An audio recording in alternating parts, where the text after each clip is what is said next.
Namaku Dika, seorang perantau biasa yang tiap tahun selalu pulang kampung ke Wonogiri. Tapi kali ini, aku ambil keputusan bodoh.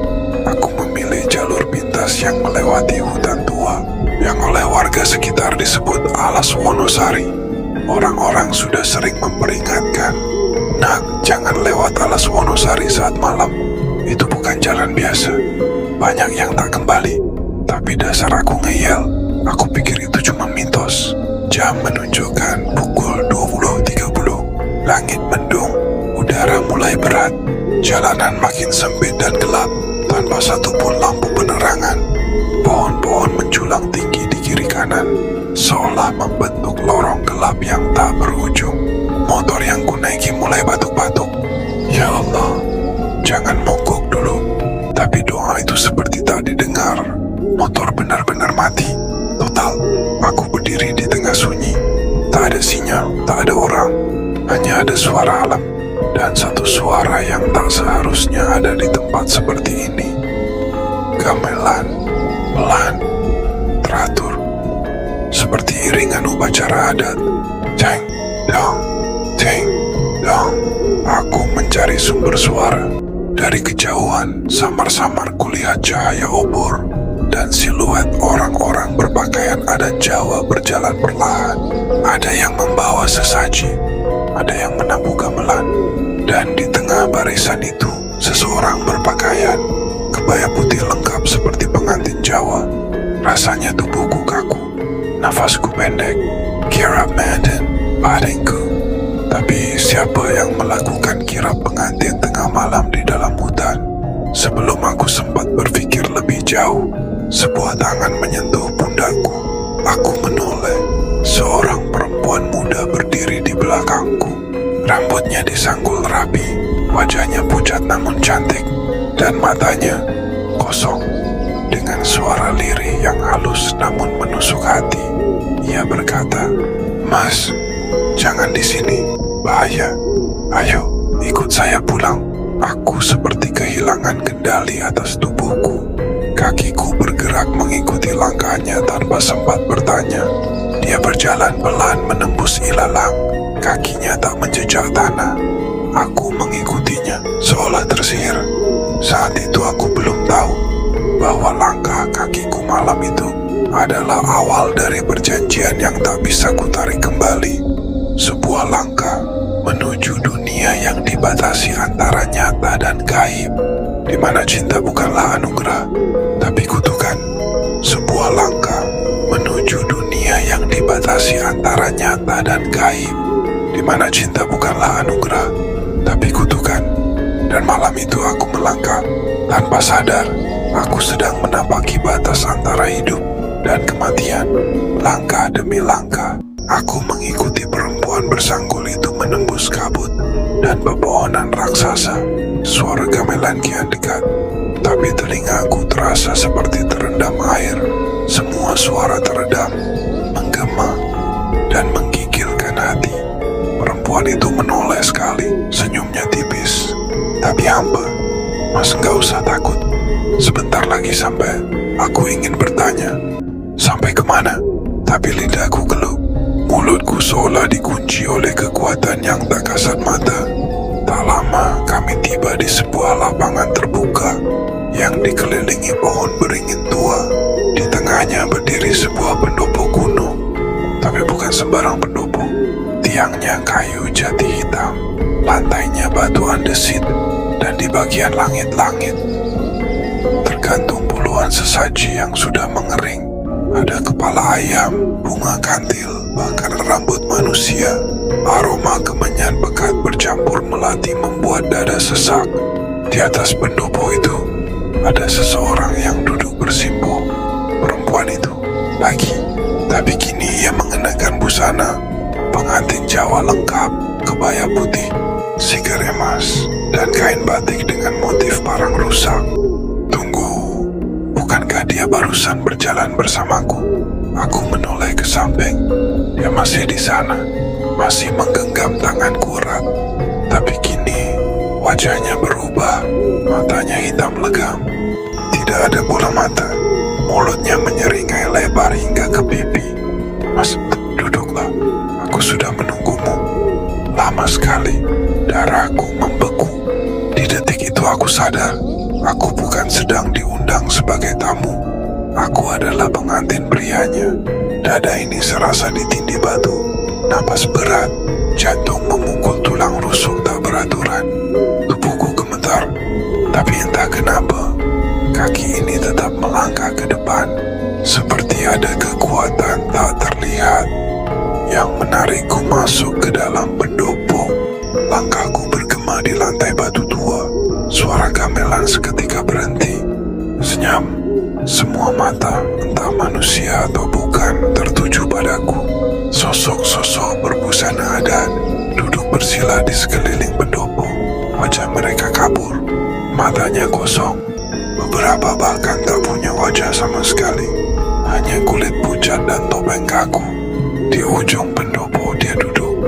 Perempuan berkebaya putih itu kini lebih anggun, lebih menyeramkan. Mas Jika, suara itu bergema tanpa bergerak bibirnya. Kita telah ditakdirkan. Resepsi ini adalah penggenapan janji. Kau adalah pengantin yang ku nanti sejak puluhan purnama lalu. Aku ingin kabur, tapi tubuhku tak bisa bergerak. Aku ingin teriak, tapi suara tercekat di kerongkongan. Yang bisa kulakukan hanyalah menatapnya dan berdoa dalam hati. Tiba-tiba langit-langit pendopo berubah. Gelap berputar seperti pusaran air. Di sana tergantung bayangan-bayangan samar. Wajah-wajah lelaki lain, semua dengan ekspresi ngeri. Matanya membelalak, mulut mereka seolah membisikkan satu kata, "Lari." Perempuan itu berdiri, perlahan dan berjalan ke arahku. Di setiap langkahnya, lantai pendopo mengeluarkan bunyi kerak. Kerak, tak seperti langkah manusia, lebih seperti tulang yang patah satu persatu. Mas Jika, kita segera mulai. Tapi sebelum ijab dimulai, kau harus melihat apa yang terjadi pada pengantin-pengantin sebelumnya. Ia menjentikkan jarinya. Tiba-tiba, di sisi pendopo, muncul sebuah cermin besar, tingginya 2 meter, berbingkai emas tua yang diukir dengan simbol-simbol Jawa kuno. Dan dari dalam cermin itu, satu persatu bayangan muncul. Lelaki-lelaki muda, tertawa, menangis, berteriak, hingga akhirnya mereka semua berubah menjadi arca batu dan menghilang ke dalam tanah. Mereka menolak, maka aku abadikan cinta mereka. Dalam sunyi, dia tersenyum. Kau tak bisa lari, Mas Dika. Sudah terlalu dalam. Malam makin pekat. Udara terasa seperti es. Dan aku sadar, aku bukan lagi berada di dunia manusia. Segalanya berubah.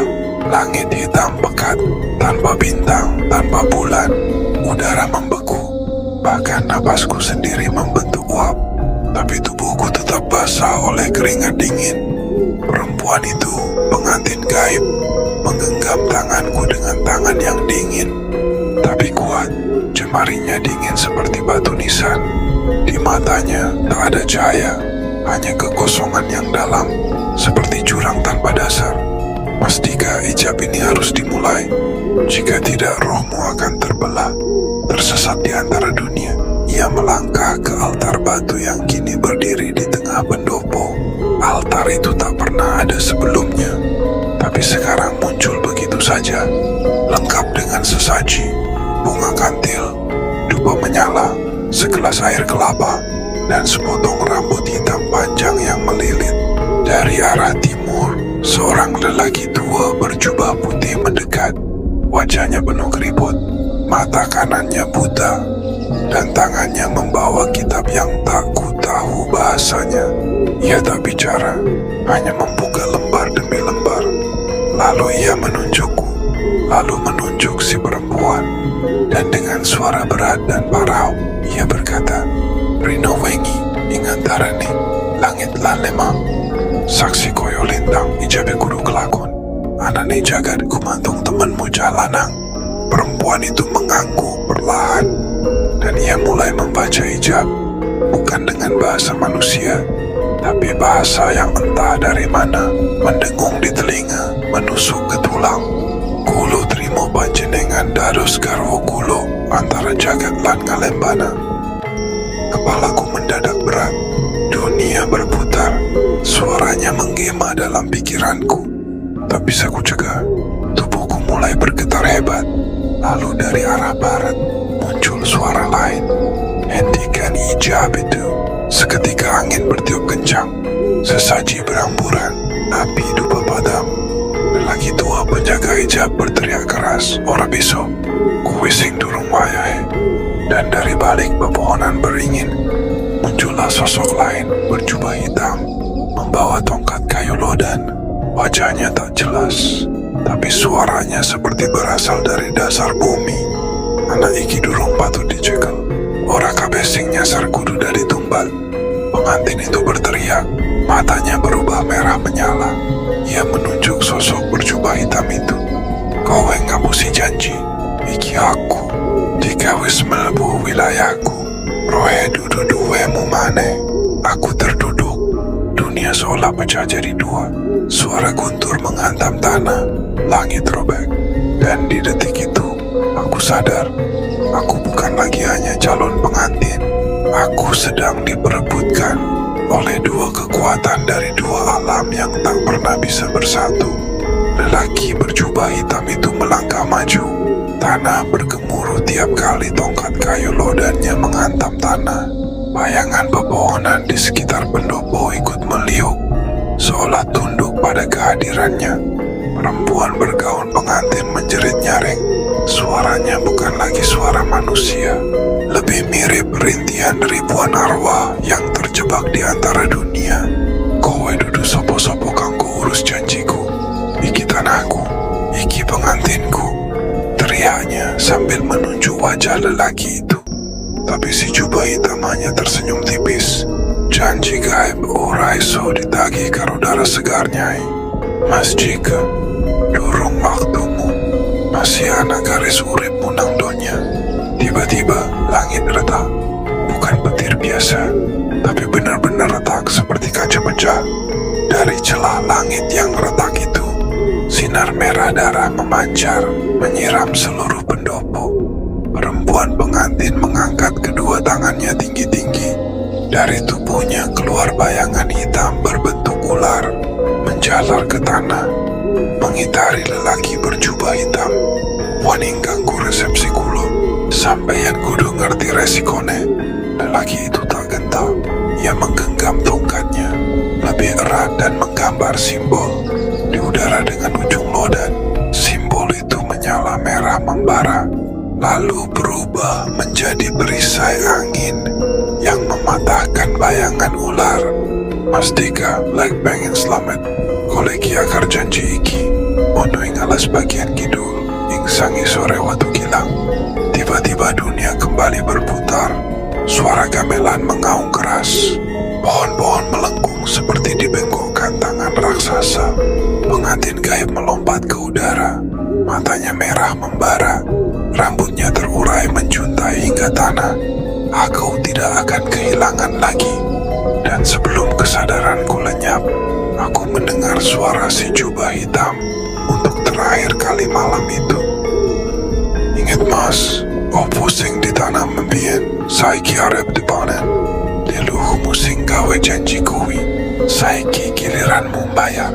Dunia runtuh, pendopo hilang, gelap, dan aku terbangun sendirian di tengah alas Wonosari dengan bekas cincin hitam terbakar di jari manisku. Tanganku gemetar. Cincin itu sudah tak ada, tapi jejaknya membekas. Kulitku melepuh, membentuk pola melingkar dengan guratan-guratan halus seperti aksara Jawa kuno. Angin hutan menderu pelan. Suara dedaunan seolah membisikkan sesuatu, lirih tapi menusuk hati. Watu Kilang, bagian selatan. Janji leluhur.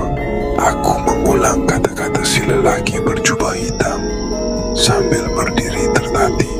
Di sekitarku tak ada tanda-tanda pendopo tadi, hanya hutan lebat dan sunyi. Langkahku membawaku menyusuri jalan setapak yang tak pernah kulihat sebelumnya. Anehnya, kakiku seperti tahu kemana harus melangkah. Seolah-olah aku sedang dituntun oleh sesuatu atau seseorang. Di kejauhan, kudengar suara air menetes dari celah batu. Tak lama, kulihat batu besar hitam legam, halus mengilap separuh tertanam di tanah. Di sekelilingnya, tumbuh bunga kantil dan pandan wangi. Suasananya sunyi tapi berat, seperti ada yang sedang mengawasi dari balik kabut tipis. Inikah Watu Gilang? Batu ini berbeda dari yang lain. Di permukaannya terukir lambang seperti matahari bersudut 8, dan di tengahnya namaku sendiri, Dika. Jantungku berdegup kencang. Tiba-tiba tanah bergetar pelan. Dari balik semak muncul sosok tua renta. Bajunya jompang-camping tapi matanya tajam. Ia memegang tasbih dari biji kelor, dan di lehernya tergantung genta kecil dari tembaga. Kowe wis tekan lanang, janjiku saiki kudu dibayar. Aku mundur setapak. Siapa, Pak? Dia tidak menjawab. Ia menaburkan bunga di atas batu itu, lalu bersila. Dari mulutnya keluar tembang lirik seperti kidung gunung. Lalu tiba-tiba batu itu mengeluarkan cahaya samar, dan di atasnya perlahan-lahan muncul bayangan seorang pria muda berjubah kerajaan. Pria itu mirip sekali dengan wajah almarhum kakekku. Iki leluhurmu, wong sing sepisanan nggawe perjanjian karo sang penguasa alas. Ucap si tua itu. Bayangan pria itu menatapku dengan mata sendu dan berkata dengan suara bergetar, "Maafkan aku, cucuku. Aku dulu minta kekuasaan dan keselamatan untuk keturunanku, dengan syarat salah satu dari garis, darahku harus jadi pengantin gaib. Ketika waktunya tiba, lidahku keluh. Aku mengganti kakek." Ia mengangguk. "Tapi janji bisa dibatalkan. Asale kowe wani mlebu jagat sandi lan membuka kuncine." Suasana mendadak gelap. Bayangan itu menghilang, dan suara si lelaki tua menggema pelan. "Sing wis kadung janji karo lelembut, ora iso mung melayu. Kudu dituntaskan. Watu Gilang iki mung gerbang awal. Cah bagus." Aku terdiam.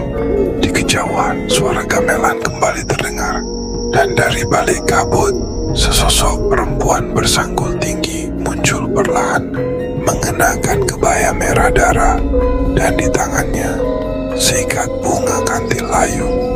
"Dika, aku menunggumu." Sosok perempuan bersanggul tinggi itu melangkah perlahan dari balik kabut, seolah tak menginjak tanah. Kebaya merahnya berkilau dalam temaram senja yang entah sejak kapan menggantikan terang siang.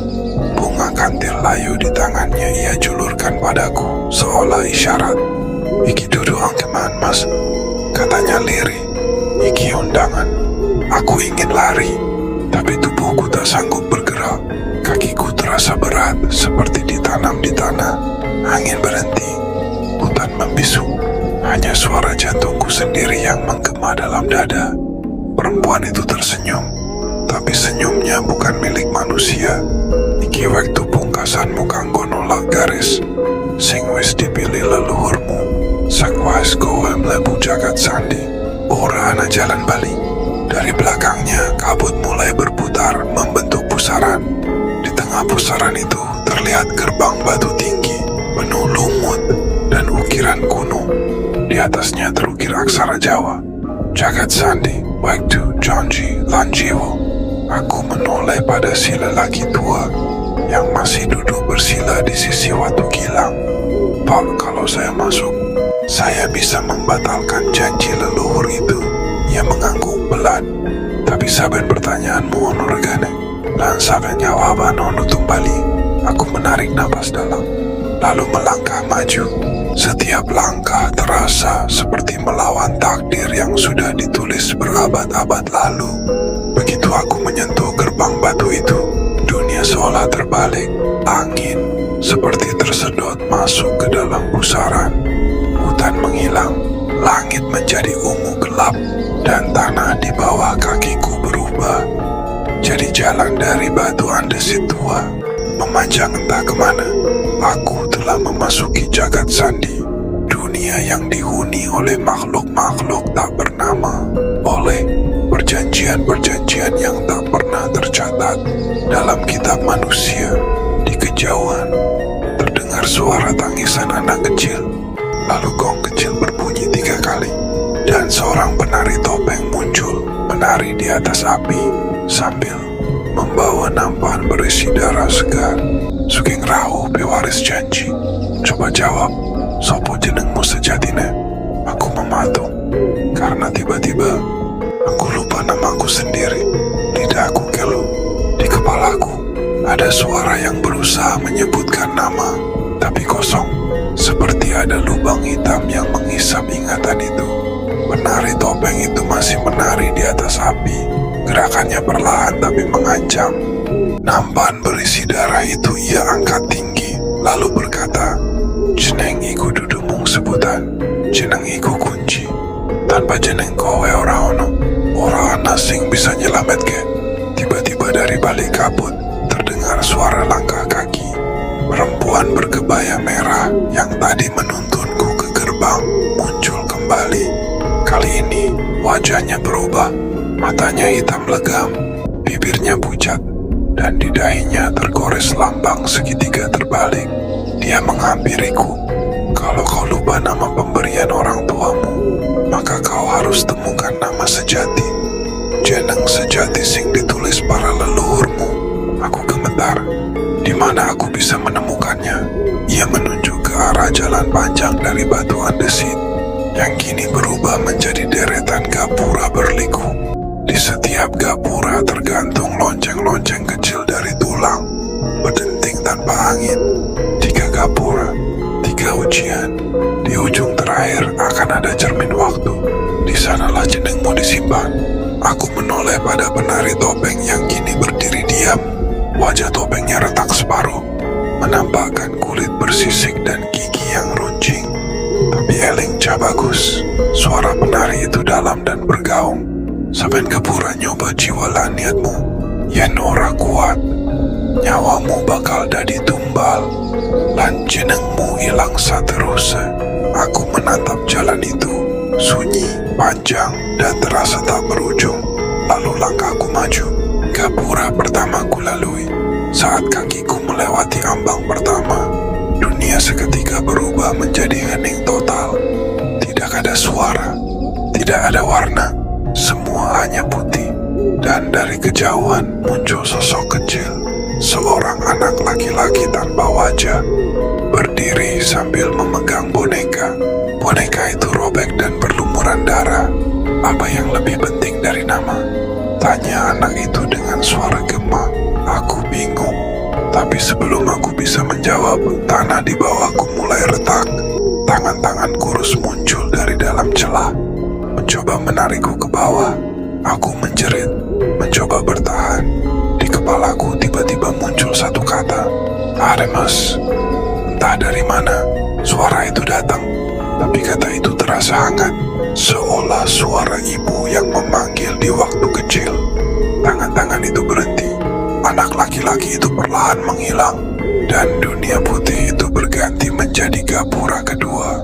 Aku terengah-engah tapi masih hidup, masih bisa melangkah, dan aku tahu perjalanan ini baru saja dimulai. Kaki ini gemetar, tapi entah dari mana datangnya kekuatan. Aku tetap maju menuju gapura kedua. Di atasnya terukir simbol matahari terbelah dua, lambang kuno yang sering muncul di mimpi-mimpiku sejak kecil. Tiba-tiba aku sadar, ini bukan mimpi, ini takdir yang mulai mengungkapkan wajah aslinya. Begitu kakiku melewati gapura kedua, suhu udara mendadak turun drastis, kabut pekat turun, dan aroma bunga melati busuk menyergap hidung. Di tengah-tengah tanah lapang yang basah, berdiri sebuah cermin besar, terbuat dari perunggu kusam. Bingkainya diukir kepala-kepala manusia yang meringis. Aku menatap bayanganku. tapi yang terlihat bukan aku. Sosok di dalam cermin itu mengenakan pakaian pengantin pria adat Jawa, tapi matanya hitam legam dan senyumnya bukan senyum manusia. Jenengmu wis balik, tapi jiwa sejati kudu ditebus nganggo sewelas duka. Tiba-tiba kabut di sekelilingku berputar. Satu persatu muncul arwah lelaki dan perempuan berpakaian adat masa lalu. Beberapa dari mereka menangis, beberapa tertawa seperti kesurupan. Sirah waris janji sing digawe leluhurmu, ing wayah wengi tilam Selasa Kliwon. Janji sing ora bisa dibatalkan kecuali nganggo tumbal katresnan.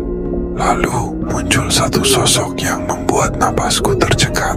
Ibuku, tapi bukan ibuku seperti biasanya. Wajahnya pucat, matanya basah, dan ia mengenakan kain kafan yang separuh terbuka, menampakkan bekas jahitan di dadanya. Anakku, Lengga, leluhurmu wis janji, tapi jeneng sejati bisa membebaskan. Asal kowe wanin delengka beluka. Cermin itu mulai bergetar, dan dari dalamnya muncul suara tangisan. 11 suara berbeda, semua memanggil namaku. Aku jatuh berlutut, tanganku menutup telinga, tapi suara-suara itu menembus ke dalam dada. Adimas, kowe bakal ngerti sopo sejatine pengantin gaib kuwi. Tiba-tiba dari dalam cermin muncul sepasang tangan, dingin, kurus, dan penuh darah. Ia menggenggam bahuku dan membisik, "Ayo, waktu wis mepet, gapura terakhir nunggu. Sawise kuwi kowe kudu milih uripmu utawa janjimu." Tanpa sempat menolak, tubuhku ditarik lagi ke lorong gelap yang membawa ke ujung jalan. Dari kejauhan terlihat gapura ketiga, paling tinggi, paling gelap, dan di atasnya terukir kalimat, "Ora ana panganten tanpa kembang sekar, ora ana kabar tanpa nyawa sing melu ilang."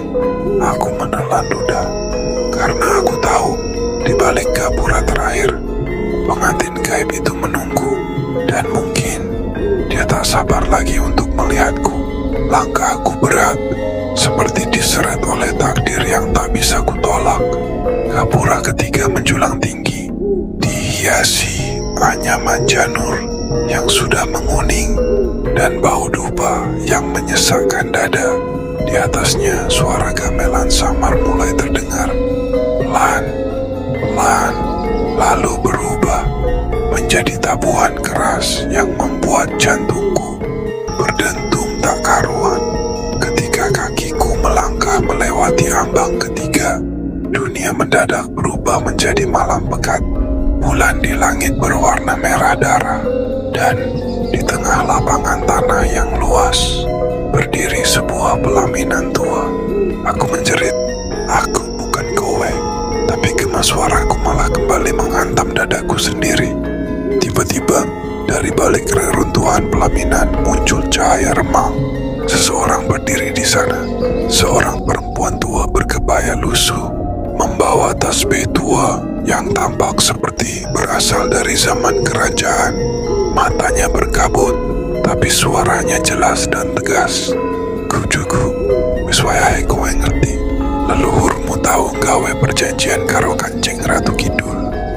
Supaya anak turun selamat, siji kudu dadi penjaga gerbang gaib. Saiki giliranmu." Darahku serasa berhenti mengalir. Jadi, selama ini aku hidup hanya untuk menepati janji yang bukan aku buat. Tiba-tiba sosok pengantin gaib yang menyerupai diriku melayang cepat ke arahku. Kerisnya terangkat tinggi, siap menancap ke dadaku.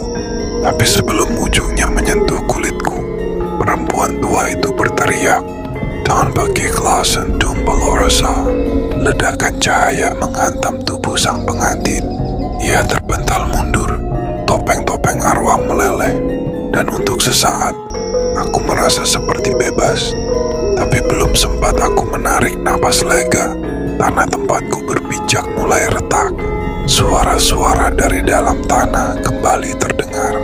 Tangisan, tawa, jeritan, dan satu suara kecil. suara anak kecil memanggil, "Mas Jake, tolong aku, jangan tinggalin aku di sini." Aku menoleh dan kulihat sesosok anak laki-laki kira-kira usia 8 tahun berdiri di tepi jurang gaib itu. Wajahnya mirip aku waktu kecil. "Siapa kuwi?" tanyaku gemetar. Perempuan tua itu menjawab dengan mata berkaca, "Kuwi rohmu sing ilang dika, sing diculik waktu kowe umur 8. Kowe saiki mung bayangane." Aku terhuyung. Jadi selama ini aku yang hidup, bukanlah aku yang utuh. Langit mendadak gelap pekat, seperti ditutupi tirai malam yang ditarik paksa oleh tangan-tangan tak kasat mata. Tanah terus bergetar, dan bayangan anak kecil yang berdiri di tepi jurang itu mulai menangis pelan. "Mas Dika, awakmu kudu bali. Kene omamu sing sejatine," ucapnya. Matanya basah seperti embun yang tak sempat jadi hujan. Aku maju satu langkah, tapi setiap langkah ke arahnya seperti menyeret kakiku ke dalam lumpur genangan. Sekilas, seperti kilatan petir, aku melihat potongan memori aku kecil bermain di halaman rumah tua. Lalu malam itu datang, suara sinden, aroma bunga kantil, dan cahaya lilin hijau yang membawaku pergi. Perempuan tua tadi kini berdiri di sampingku. "Waktumu tinggal sekedipan mata le, yen kowe gelem bali. Kudu ana tumbal sing bayar perjanjian lama. Tapi yen ora, rohmu bakal pecah dari bagian saka alas Wonosari selawase." Jantungku berdetak cepat. "Tumbalnya siapa?" tanyaku pelan, meski aku tahu jawabannya sudah menunggu di ujung bisikan angin. Perempuan itu menatapku dalam-dalam. "Pengantin itu, bayanganmu. Yen kowe wani ngadepilan mecah kutukane, rohmu bisa nyawiji maneh. Tapi kudu ono sing dikorbanke. Rasa percaya diri utawa rasa percaya karo asalmu." Langkahku makin dekat ke jurang. Anak kecil itu kini mengulurkan tangan. Tangan mungilnya seperti memanggil bagian diriku yang hilang selama ini. Tapi saat aku akan menyentuhnya, Thor, tiba-tiba tanah di bawah anak itu ambles. Ia terjatuh.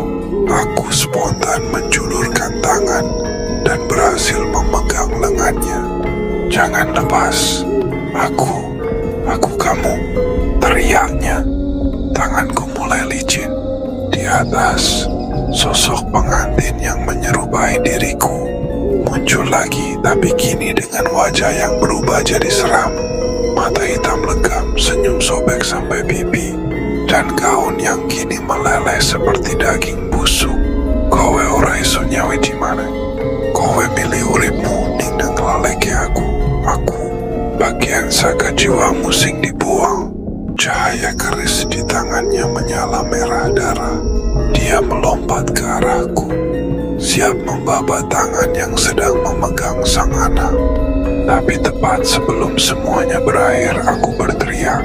"Suwene iki aku ngira aku utuh, nanging saiki aku ngerti. Aku kudu ngaku yen aku salah." Tiba-tiba bumi berhenti berguncang. Langit terbelah. Dari atas, suara gamelan mengalun lirih, dan sinar putih menyembur dari tubuhku, menyinari anak kecil itu, dan sosok pengantin yang kini berteriak kesakitan. "Aku ora bakal ngilangi bagian diriku maneh. Tenanan aku bakal balik lan ngadepi kabeh janji sing wis dilanggar." Aku menarik anak itu ke permukaan. Cahaya menyatu. Tubuhku terasa ringan. Pengantin itu meleleh jadi uap, dan dari kejauhan suara perempuan tua berkata, "Sugeng rawo Dika, saiki awakmu wis nyawiji. Nanging cobaan sejati durung rampung." Aku menatapnya, masih merasakan getar dari peristiwa tadi.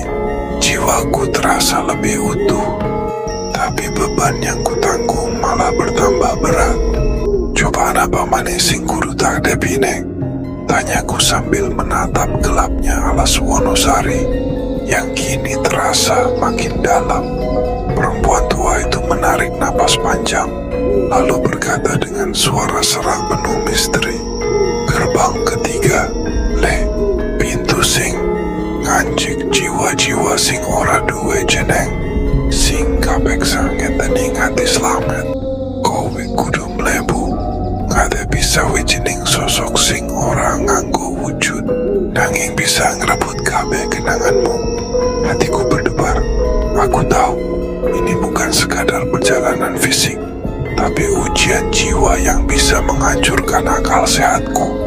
Kowe kudu wani ngadepi Gusti tanpa wajah, yen kala jiwa kowe bakal dadi gundul, ora duwe ngendi-ngendi. Nanging yen menang, awakmu bisa ngelawan kutukan pelaminan lan pengantin gaib mau. Jelas perempuan tua, aku melangkah perlahan menuju sebuah gapura batu besar yang berdiri tegak tanpa ukiran apapun. Hanya kabut tebal yang berputar-putar, seolah menunggu salamku untuk membuka gerbang itu. Buka gerbang ketiga oramu nganggo kunci jasmani, nanging uga kunci hati ku mangku pelan. Sesaat setelah aku menyentuh gapura, angin dingin menyeruak dan kabut menelan seluruh tubuhku. Di dalam sana, aku berdiri di ruangan gelap tanpa dinding, tapi penuh bayangan bergerak tanpa bentuk.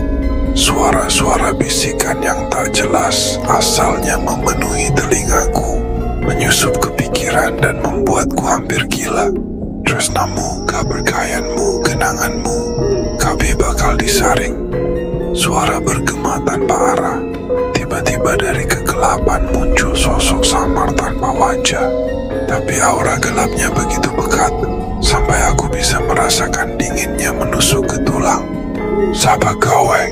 Aku menantang, berusaha menahan gemetar. Sosok itu hanya mengeluarkan suara tawa serak yang membuat darahku membeku. Jenengku ora penting, aku wis nyolong lan ngilangke hatimu. Nganti kowe dadi wong sing ora ngerti sapa awake dhewe. Ujarnya pelan tapi tajam seperti belati. Aku mengumpulkan seluruh keberanian, mengingat perempuan tua dan anak kecil yang kurang. Beberapa episode lalu aku temui, yang aku kudu kalah, aku kalah dadi aku. Nanging aku ora bakal ngejulke aku dari sapa wae sing kowe karepke. Suaraku bergetar tapi penuh tekad. Pertarungan batin dimulai. Bayangan dan bisikan mencoba menggoyahkan ingatanku, merubah wajah-wajah orang terdekat menjadi musuh, menanamkan keraguan sampai aku hampir terjerumus.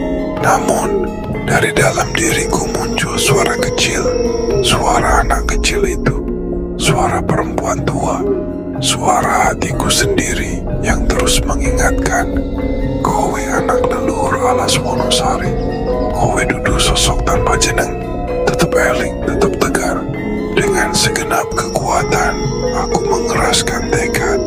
Sinar putih menerobos gelap, mengusir bayangan tanpa wajah itu hingga perlahan lenyap. Gerbang ketiga terbuka lebar, cahaya hangat dan udara segar menyambutku, seolah memberi harapan baru.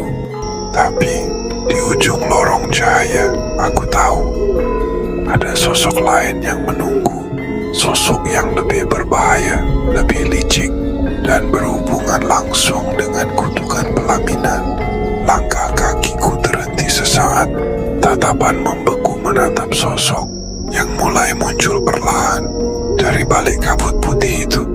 Dia berdiri di sana, mengenakan gaun pengantin lusuh yang robek-robek, tapi wajahnya bukan wajah seorang wanita muda yang cantik.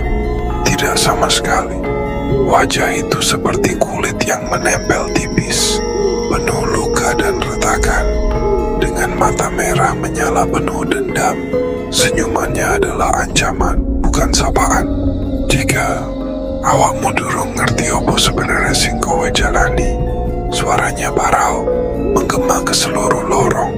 Aku iku bagian saka awakmu sing tak terjajah lan dikutuk ing wektu sing kelakon luwi saka sahabat kepungkur.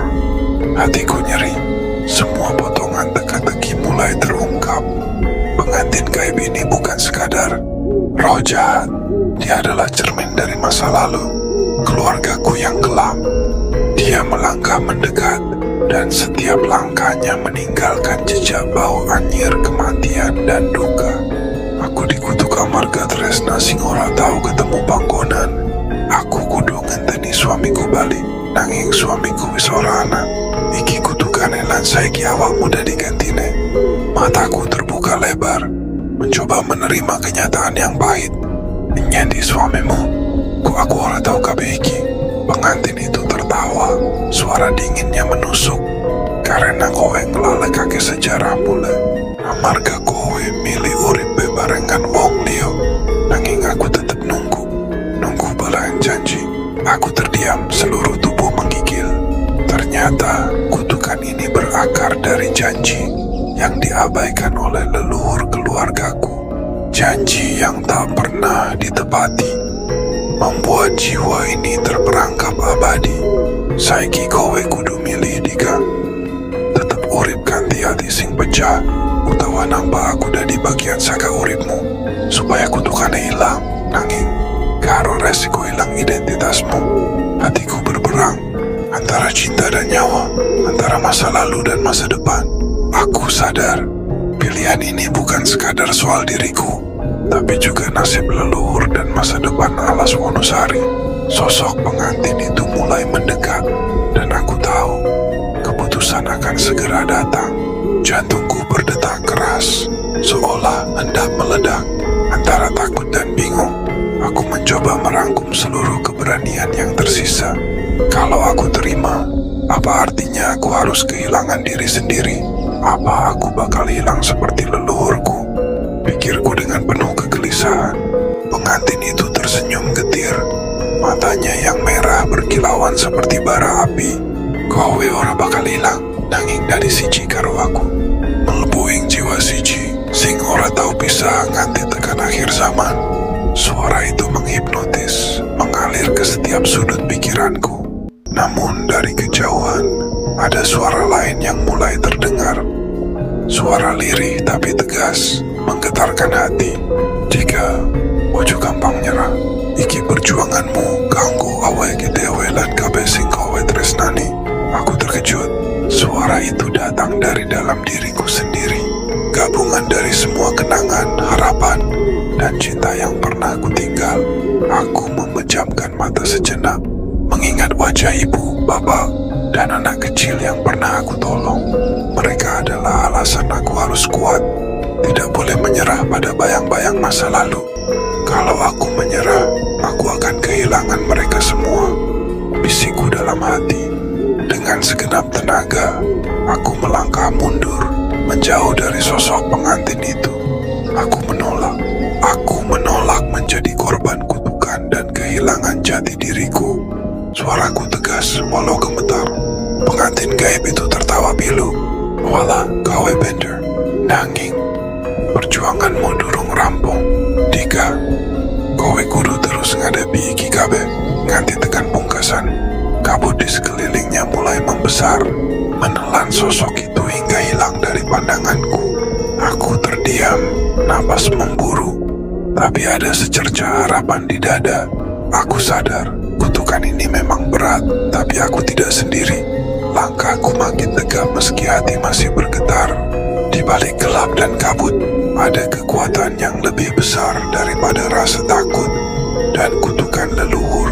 Aku menarik napas dalam, memejamkan mata sejenak, lalu membisikkan mantra yang diajarkan oleh sesepuh desa.